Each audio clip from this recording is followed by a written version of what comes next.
আসসালামু আলাইকুম। আসলে আজকে আবারও কৃষি ভার্সিটির গুণ আসলে তুলে ধরা শেষ করা যাবে না। এই যে আমার এই ভাইয়েরা আসলে যে কৃষি ভার্সিটি তো কৃষি তো লাগাবে, তো দেখলাম যে টিপ কল গুলা চালুর কারণে বোঝা গেল যে এখন কৃষি আবারও লাগাবে, কৃষি চাষ করবে আর কি যাকে বলা হয়। তাহলে আপনারা কেমন আছেন? আপনারা ভালো আছেন ভাই না? এখন এইটা কি আপনি রুজি হিসাবে কাজ করছেন নাকি চুক্তি? আচ্ছা ঠিক আছে, তাহলে তো অনেক ভালো ভাই। কত টাকা চুক্তি, কিরকম টাকা পড়ে আপনাদের দিনে?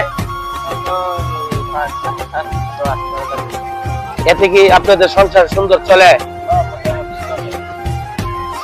আসলে যে কথাটা বলতেছিলাম, ভাইয়ারা আমার মতনই গরিব মানুষ, ভাইয়ারা যে 700 টাকা বেতনে কাজ করে, এই টাকা আসলে সংসারে আনার বাজারে কিন্তু আসলে হওয়ার কথা না। তুমি কি বলো, 700 টাকাটা কি হবে? হয় না। মিনিমাম পারিশ্রমিক এই 1000 টাকা হলে মোটামুটি কোন রকম সংসারটা নিয়ে চলতে পারবে। পোলাপান আছে, সবাই আছে, তাদেরকে নিয়ে বা এদেরকে স্কুলে ভর্তি করা, প্রাইভেট, এগুলো সবকিছু নিয়ে কিন্তু আসলে এই টাকাটা হওয়ার কথা না।